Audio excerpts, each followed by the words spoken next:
Welcome back to DemButlers. I am Cass. Hey, I'm Dub. D-U-B. It's okay. Sometimes it might also just be a typo. I think they know that you're Dub. Well, you know. Sid, a.k.a. Dub. I got that southern, you know. I talk with a little drawl. A.k.a. Lover Man. You know. Shh. That's after dark. Welcome, everyone. It's Friday, depending on when you're watching this. And if you're retired, today Saturday. Because Every day Saturday. see, the retired people don't know what you mean by that. Us working people don't know what you mean. Every day Saturday. Every day is Saturday to a retired person. So welcome back to DemButlers. Hello, new members. Welcome back, old members. Hello, watchers. Hello, subscribers. And thank y'all for going to the WhatsApp and logging in and signing up. The community is unity. So we're doing our thing. We're doing our thing. It's growing. Don't forget that to click the link itself. There is no registration. You just need to obviously have WhatsApp, which if you've watched our previous videos and you're relocating to any country, you should probably want to invest in a free app called WhatsApp. Yeah. Anyway. Yeah. It's going to help you in communication. Yeah. And if you don't know what the video that she's talking about, just look at our thumbnails and you'll see one that's got the WhatsApp emblem. WhatsApp. And plus I will link it in this video in the description. She's doing a lot. Doing a lot. So, but it will be there. But yes, you can search. You can search there. So today, what do you want to talk about? What I want to talk about? Too bad. No, it's already there. I do let him lead and drive every once in a while, but most of the time it is on Hey y'all, I don't know what's going on until she started talking. So here we go. Most of the time. I was watching a young lady that I happen to enjoy watching, who's another YouTube content creator, and I hate even saying another, like we're a content creator, but I guess technically we are. If you're watching this, we are. Yeah, I guess technically we are. And she did an FAQ session, and I happened to like watching a young lady. She's a solo female traveler, and she did one that kind of resonated with me. And I wish I could have like called her and talked to her at that moment. But these were some things that her conversation was about. And it was about the fact that no one cares that you've moved.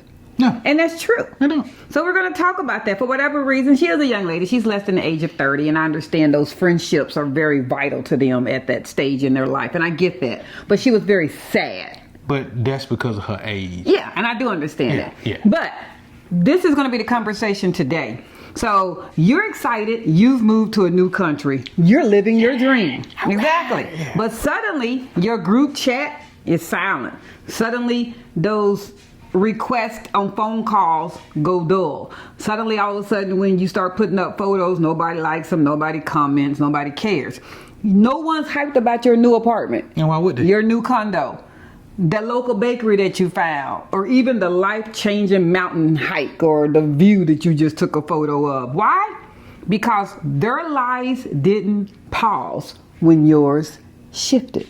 Absolutely. And I don't think, the young lady was under the age of 30 and this impacted her, but I think this is going to be important for a lot of people who are relocating, who either, one, don't come in from a background of military, such as my husband, who's used to the distance, who's used to relocating, who's used to saying bye to that area and those friends, and doing the customary, all right, man, we're going to keep in contact. All right. Knowing good and well that more than likely after about last time you see them people. 2 months, 3 months, there'll be no relevance. For some. We do realize there are going to be some lifelong friends, and we're going to talk about that. So we're first off going to talk about the fact, I moved halfway across the world and realized my world wasn't theirs anymore. I'm very close. I'm basically from Texas. Okay. We've been in Texas since I was 5 years old. I'm 53. Everybody pretty much already knows this. And outside of leaving for some college and some other things that I've always basically been in Texas. It's always been Texas. Hubby has lived in, 4 or 5 states. Mm-hmm. And 2-3 worlds. Mm-hmm. 2-3 world countries. No, I'm from bars. He's been in this world. I'm from bars. He's been in this world, but 2-3 countries. And so outside of basically when you left home at officially 18, thereabout. Yeah, officially, 18. He's never lived that home state anymore since then. And I pretty much have. I've lived. Texas is a big state. We all know that. I don't live in the area that I went to school in, But I'm not far from there. I'm drivable. I'm within an hour of being there. So I'm pretty much still in the vicinity. So I've never really left home. And so therefore I have some lifelong friendships. And y'all know we've done a video on those friendship words. And even those are changing. So we're going to get with that. Seasonal friendships, what no one tells you, and you'll see me glancing to kind of keep up with my thoughts. She got notes. I got to keep up with my thoughts, my train of thoughts, because I got this person over here who every once in a while takes me off my train of thought, and that's okay because I like him to chime in and I like him to be able to state his opinion and his views, and you all like that those one-liners that he tends to say. Because that's all I can think of. And that's okay. So, you know, there's going to be work relationships. I hate saying friendships, but there are some that are friendships. There are some work friendships.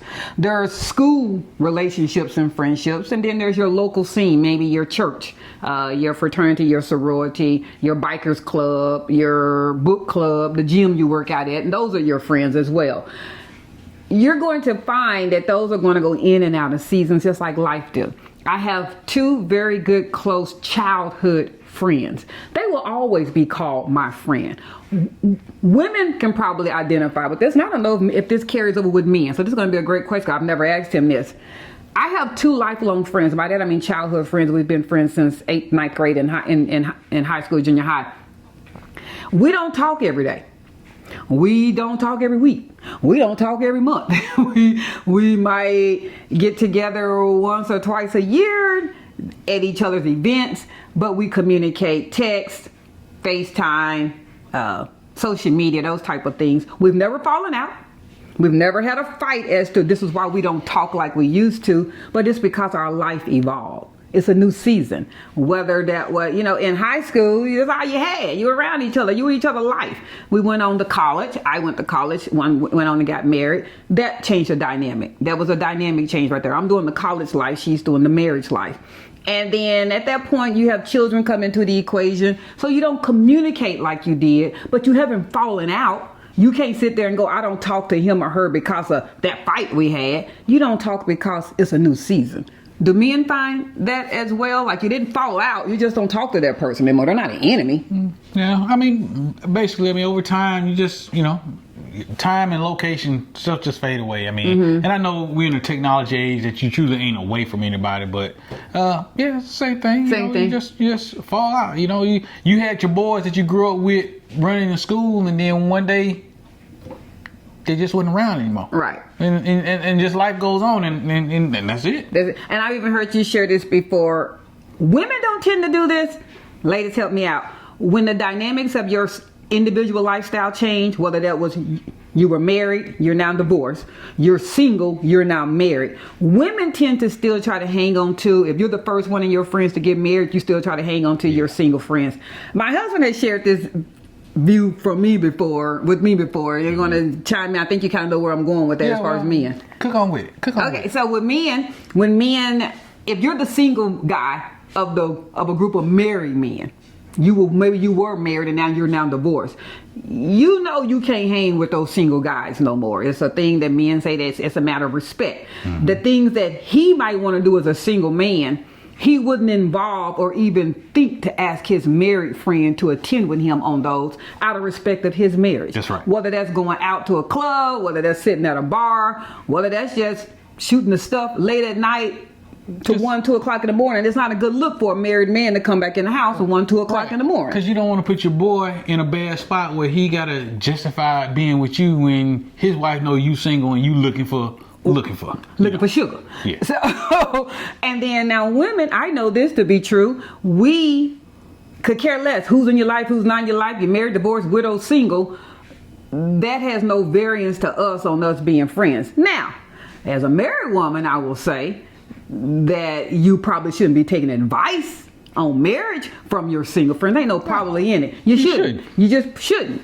A married woman can give advice to a single woman because she has once been single. A single woman shouldn't be giving no advice to your marriage. But again, I'm getting off topic there. That's the seasons changing in a friendship. In a nutshell, you're saying your single friends will make you single. Oh, they will. They will. They obviously will. The emotional expectations, I think, versus the practical realities. If you're used to talking to your said home friends in said home country, said home state, however often you all communicate, that's going to change, you guys. And you need to have that expectancy and knowing that they're not going to want to be talking to you or seeing, look at this view on top of the mountain. Look at us shopping for our new furniture. Look at it, and they could care less. And I'm not being ugly with it, but they could care less. I'm going to give you an example. When your new friend who now becomes a parent has a new baby, and you've already been a parent, or you're not a parent, you don't have no dislike to their baby. That's a baby. Why would you have dislike to a baby? Who don't like babies? But you could care less that Timmy did his first smile today. Yeah. Timmy had carrots for the first time today. But okay. Timmy is the apple of said parent's eye. And he's supposed to be. He's supposed to be. But when they post a picture of Timmy scooting, Timmy first day of school, you could care less about Timmy. Well, guess what? Let's flip that. They could care less about you having lunch on the mountaintop in Brazil, or you in this beautiful isolated island having a drink, or look at us in our nightline view. They could just care less. But the only people who are going to ever care about that are more than likely your very, very, very, very close friends that are just close to you, and those that have an interest in possibly going to where you are. Yeah. That's really it. Those that have an interest be like, oh man, that's a cool spot. Where y'all at on that? Because their interest is in the same thing as you are. Absolutely agree. Relocating Cook with that. redefines relevance. What do I mean by that? Shareable moments, sending photos no one responds to. Don't get in your feelings. If you're a social media person, there's a certain age bracket that is a social media group. I just love social media. They were brought up when there was only social media, so they love social media. You know how many people define their importance by a thumbs up, by a like, by a comment? If you're not getting paid from social media, who liking, who's viewing, and who's commenting should have no relevance on you. None. None whatsoever. Don't define, I don't believe no one liked my whatever y'all did that day. Who cares? Did you like it? Did you all like it? You gotta live for your moment. Did you have a good time at that new restaurant, or walking the beach, or riding your bike? Did y'all have a good time? Then who cares? Go ahead, man. Yeah, well, I'm going to interject, and I know I'm not from that social media area, right? Because I be getting on you all the time, like, why are you filming this concert? And like, because I'm all like, well, hey, if they wasn't here, they missed it. They missed it, and he does say that. Part of the reason that if you're on our channel, that you see that we've had a channel for 10 years, it's really because of myself, and that's our joint channel. Now, my own personal other YouTube, it's been going on for 20 something years. I got stuff of my kids dancing in it, but he's just not that person. But again, I shared this before, my father was a cinematographer as well as a photographer, so to have a phone or a camera or something in your face, that's what I grew up with. I don't look at it as I'm sharing something to the world. I look at it as I'm capturing a memory for me, and I always have, because when, not being morbid again, when people die, when people they go, I'm one of the first people that they contact going, I know you have a picture of so-and-so, or I know you have that video of so-and-so, because I capture stuff. That's just what I do. It then transitioned when social media became prevalent into posting it on social media. But I was still up until probably about, I was going to say 8 years ago, but we just printed pictures from the cruise. I was going to say I was one of those people that still printed pictures, but I can't say was, because I still do it. So I'm still one of those people. They give you a little background. Cedric is of that mindset. He doesn't mean it to be ugly. He's just like, they weren't here, they missed out, oh well.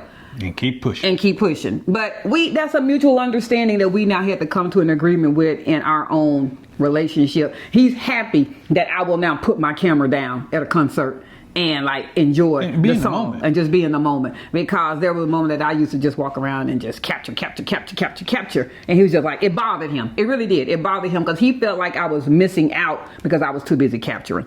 But anyway, they're gonna also talk about the fact that people talk about how their lives are still revolve around their own routines and not your adventure. That's common sense, you guys. If you were happy to retire early, or you're one of the first of your friends to retire, or you're one of the first in your family to relocate out the country.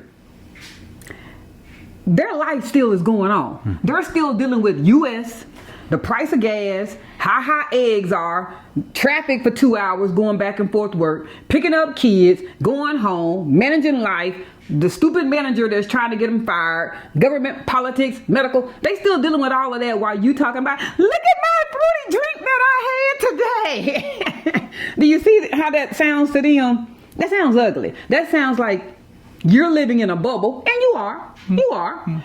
Because of your hard work or your due diligence and planning, you were able to leave a country that they have not been either able to leave because of commitments, finances, or obligations, or they don't want to leave. And they look at you having this everyday vacation as resentment. And that's just honest. They resent that they can't do it. That they can't. It's not about being jealous. It's not about, you might have some jealousy, but it's not about being jealous. It's not about having a jealous spirit. It's not about wishing harm on you. They just still dealing with life. They still have life going on, and you out there enjoying the world with your fruity drinks is not one of the things that they want to talk about that day. You got understand? No, okay. I'm absorbing this because it's real. They're not ignoring you. They're just living. They are. They're living. They're flat living. I'm going to go back to the parent thing once again, because it's something that if you're a parent, we can all somewhat identify. And if you're not a parent, you might be on the receiving end of being that friend watching new parents. So it's still, that parent thing is something that I feel like everybody kind of has in common, because whether you're a parent or not, you can identify with it. There was a point, my husband and I happened to have this conversation the other day. We were happened to be talking to our son-in-law. And my husband was very much identifying with my son-in-law, talking about working 16-hour days and 2 shifts and that kind of thing, because there was a point in his previous marriage that he also had to do that. And so he very much identified with the fact of he's tired. I mean, the man is tired. So can you imagine you working 2 jobs or long shifts, and you're mad that your friend is not liking your pictures? They're not thumbs up. He's just trying to get some sleep during his time off. He's not ignoring you. He's tired. He still has life. He still has living to do. He has all of that to do. You now get to discover your new tribe, not drag the old one into your new world. We've mentioned this one a little bit before. We used the analogy of the front window versus, the rear view mirror versus the front window. If you're constantly looking in your rear view mirror at home, you're still trying to talk to them. You're still trying to invite them. You're still trying to see what's going on with them. You're never going to be able to look at that front window of your car. That's right. You're missing what's in front of you because you're too busy looking at what's behind you. My husband was able to share this one as well in regards to when he retired. The fact that his rearview mirror had all those relationships. It had all those names. It had all those time. It had all the memories. And he hadn't had a front window of memories yet. He didn't have that. So you are in groups on Facebook and you're trying to talk to people back at work. And then you realize that those conversations are really strained. Like, you don't understand. Because you ain't part of the crew no more. Right. Yeah. You're not there. And eventually you say there comes a point where even their names, their initials, you literally are struggling trying to figure out what was that person's name? Who somebody you worked next to for 20 years. That's a good sign. That's good. That means you're no longer living in the past anymore. That you're not staying in that realm. You know, remember when y'all were in high school, and I'm sure I'm not the only one that had this, and let's say you were 9th, 10th, 11th grade. You weren't a senior yet. Remember when those people that previously graduated would come back to the school and hang out and come to all the classrooms, and you're sitting there in class going, why they here? They don't have anything to do. I mean, you're literally in class going, because they come in and they disrupt the class and they come hug all on the teacher and they're, hey y'all, and you're sitting in class going, man, when I graduate, ain't come back. There ain't no way I'm coming back here. There is no way. Because you remember how silly that person looked while you were sitting in class. Guess what, y'all? That's life. That's life as well. You look silly, constantly still trying to talk about people and be with people who you're not even around anymore. Move forward. Go to that next group. Rebuild, don't resent. Offer a mind shift. Oh boy, we say that one all the time, don't we, baby? Let go of the ideal that everyone needs to care. He's good with this one. Men in general good with that. Women, wives. Y'all have empathy. Oh my God. Empathy. How many times have you almost fell out with your husband? You come home from work and you telling him about a situation at work, and you doing the story, and you doing, and I just don't believe, and she said, and then I said, and then I left and got up and went to the bathroom. Then when I came back, she was still talking about, and he's sitting there going, what do you care for? You would almost be ready to fight him. Y'all ready to go blow the blow in the kitchen because you feel like he's siding with her and not with you, and all he's sitting there really going is, I really don't see what you care about this for. Yeah, let that go. That's the same thing. Change your mind.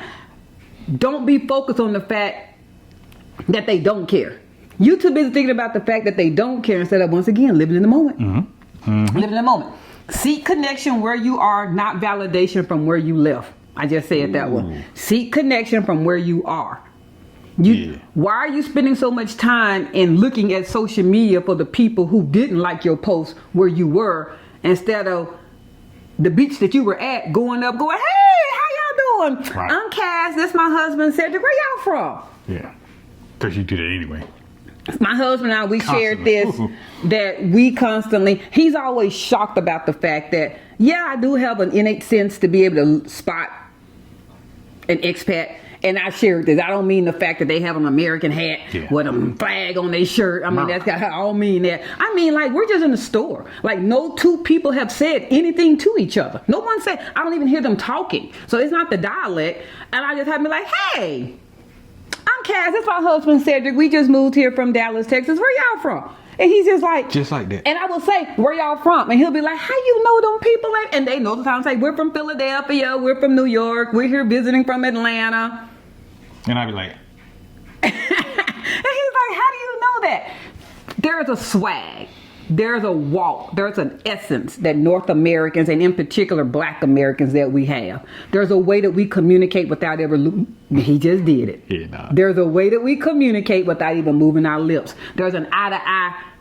I see you, sis. You see me, sis. That's an American thing. It really is. That's a North American Black person thing. The head nod. The, hey, I see you. I got you. All right. What's up? What's up? We never have to say anything. When I see that telepathy, I know they're not from here. And because it's a kindred. It's a spirit that we have. Go talk to them people. Get to know them. How are you going to get to know people if you so, this going to be hard for those of you. What do they call it? Introverts. The introverts. I know the introverts. I know. We have one daughter that is highly introverted. She could be over here on our couch sitting, and she might not say 2 words. She will talk if asked a question. She won't talk to start the conversation. So I know introverts, and I know how to communicate with introverts. And introverts, I know that you're not necessarily not having a good time. You're not wanting to be around anyone. It's just you don't want anybody to be bothering you with conversation. So, and I get that. So, but how are you also as an introvert going to meet new people? No one said you got to go out there and get 50 friends. Baby, I don't have 50 friends in the United States. But even as an introvert, I don't know, if you like sitting at the park reading your book and you happen to notice somebody else down on another bench reading the book, at least if they go, hey, what book is that? Oh, I haven't read that one. Oh, okay. And at least now you have a connection with somebody. Next time y'all might be able to sit there and go, oh, then that person might sit there and share. Have you tried this bookstore that's down the street? And you're like, I haven't heard about that. I didn't say you have to start hanging out with people daily, because an introvert is never going to do that. They're never going to hang out with someone daily. They're never going to call them daily. They're never going to do any of that. But you can meet one person. Make it your goal when you move to another country as an introvert. Meet one person. One person. A day, a month, a year? You know, we're going to start small. Just one. But what time frame? One within your time of getting there. Meet one. I don't care. I'm not going to sit there and say only meet one person for the day. Because guess what? If you meet one person in general, just one, maybe that one person will then introduce you to somebody else and somebody else. I'm hoping it'll be a trickling effect. Our neighbor, Adrian. Hey, Adrian. What's up, man? He invited us, so that's it. That one person we met, he invited us to a tequila party at his home that had about 8 to 10 people. Mm-hmm. My husband ended up hitting it off with another Marvel comic lover, and they shared information, exchanged WhatsApp, but he was connected to that person from that one person. You get what I'm saying? So I don't want to be heavy on you sitting there going, one person a day, one person a week, one person a month, just one person. Okay. Connect with that one person and let it just naturally, organically grow as it should. Do that. Good advice. What I wish before I knew moving abroad. Personal takeaways. These are really good here. Don't expect your old life to follow you. We're very close to our grandbabies. Both of them. Here in the United States, we probably see both of them 3-4 times a week. Yeah. 3-4 times a week. Mm-hmm. If she's not here, the oldest one, she'll call. Grandson has started calling, and that's just an age thing. He's only 5. He's now started calling. He'll call and ask and beg, and those Roblox and dinosaurs, they're always begging. They're always hitting you up, grandparents, for something, especially something that their parents have said no to. The first couple of weeks while we were gone, the calls started getting laxed. And that was a good thing, because I knew she wasn't missing us as much as she was. But that was also a sad thing, because I felt like she wasn't missing us as much. I didn't want to become a faded memory to her or him. I know we never will. They're of an age that they will remember us forever. They're 5 and 9. They're almost 6 and 10. They'll never forget their Dub and Cece. Mm-hmm. But that is a little trickling in the back of your mind. I don't want them to forget me. They won't. They won't forget you. But don't expect your old life to follow you. You want them to be experiencing fun things without you. Remember, you took yourself out of the equation. That's right. You took yourself out of the United States. You can't be mad that now mama at her 60th birthday party or 70th birthday, whatever, that they ain't thinking about you. That ain't nobody FaceTiming you. That nobody's on live recording. Stop being on live all the time, inviting yourself into their environment. You removed yourself. You wouldn't have to be on live if you were physically there. You could be there. Good advice. You wouldn't have to be on live. See, I don't know where you changed from talking about the young lady to talking about just in general. I'm just talking. It's just fading, man. I'm just talking. Okay. This is very inspirational. Give people grace, but give yourself permission to let go. If you didn't fall out, if they ain't said nothing negative to you, if they ain't said, girl, nobody care about your little ugly house, okay, but they ain't say nothing. If they just not liking your comment, give them grace, baby. Life, moving on, doing anything. Tell you what, if you have 200, 300, 400 people in your Facebook friends, how many of those people have you gone to their page and said something nice to them that day? Shade. How many of them? But you expect 300, 400, 500 people to take the time out their day and stop and go, ooh, that's so pretty. That's so nice. That's what we mean by grace. Right. How many of them did you go do the same thing to? You probably didn't. Yeah, you're right. And just imagine, a lot of people don't know social media like you might think they know social media. I'm still learning. Especially Facebook, Instagram. There's an algorithm, you guys. If you don't change how you want your feed to come up in your news feed, they're not ignoring you. They probably just didn't see your page. I have mine. Basically, if it's not my husband, my mama, daddy, and our 4 kids, and 2 of them kids don't post nothing. Not a thing. And now it's almost becoming 3, because as y'all know, Facebook is not for the young folks no more, y'all. That's a senior thing, and they'll tell you they don't do Facebook. But I have to physically type in your name and go to your page. Now, I did that a few years ago. I did that because my feed was just inundated with too much stuff that I didn't want to see. Because of that, he still has his set up on some people the traditional way, that the algorithm will show him when somebody posted something. He doesn't have to go to their page. He will sit there with our shared friends and go, hey, did you see Susie got a new car? I didn't. Because I don't even see that Susie got a new car. But if Susie is sitting there waiting on me to sit there and go, girl, that's a bad ride. I see you, girl. I didn't even know you had a new car. I'm not ignoring you. I didn't know you had a new car. Document your journey for you, not likes. We said this one. I shared this 10, 15 years ago when I was just taking my pictures and my photos, and it would bother him. His mindset was I was capturing those for other people. He had to really get to know my passion and love of photography and cinematography. Some of that he was able to see just with my dad. Y'all, my dad wasn't even hired as one of my cousins' photographer for the wedding. We're invited to my cousin's wedding in Louisiana. My dad is an uncle. He's a straight uncle, but he has a background in photography and cinematography. My cousin has hired a videographer and a photographer. In the background, you see my dad, literally, this is the pastor, this is the groom, the bride, this is the pastor. You see my dad with a camera. Getting the rain shot. He getting shots all behind the pastor. He's an uncle. He's an uncle at this wedding. So I think it took my husband to see how we interact with pictures and videos. He's like, okay, yeah, it's just they crazy family. This is what they do. Yeah. This makes sense now. Yeah. This is what they do. So that's what I mean. So anyway, I hope that was pretty good information for you guys. At the end of the day, I hope you're sitting there hearing that your friendship dynamics will change. Your relationships will change. And they're supposed to. And they're supposed to. They're supposed to. One of the reasons that we built our WhatsApp community, the Unity in Community, is to build that new relationship. Now you're going to have somebody with a shared likeness of you. Guess what? Somebody in the WhatsApp group that's moving to Panama is probably going to be more willing to talk about Panama than someone in your neighborhood back in the United States. Yeah. Someone in the WhatsApp group is probably going to be happy of this new restaurant that you just located in Panama, and look at this, and look at the price, look at the bill. We ate all this food for $8. They're probably going to be excited about that and asking you questions because they're in Panama. They're where you are. That person back at home could care less about y'all's beautiful buffet of food that you got for $8. Yeah. Like, good for you. Good for you. Great. Okay, bye. Yeah, moving on. You're going to have to do that. So just a little reflection. I hope this shares some little thought and it helps you out in understanding that no one cares about you moving, and that's okay. It is very much okay. It's okay. You're going to be fine. You're going to be good. Get out your bubble. Go meet people. Get to know other people. And those introverts, hope the takeaway was meet one. Yeah. Meet one.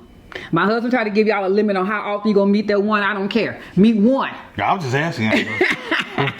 What's the interval? No, meet one. Because us outgoing people, there is no threshold for us. We have to sit there and go, my husband and go, baby, do you have to know everybody? Yes, I do. I got to know everybody. Some kind of way us outgoing people always locate those introverts.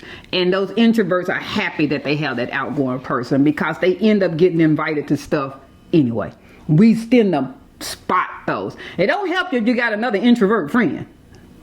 Like, you kind of want to get with an extrovert friend. Two introverts sitting there not talking to each other, not getting invited to They having a ball. They having a ball. Two quiet people sitting there talking about nothing. That's good. Man, it was good seeing you.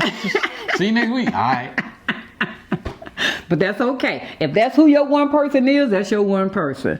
But until next time, like, share, follow, comment. You did that so quick. Subscribe. With that, we're out. Peace. Peace.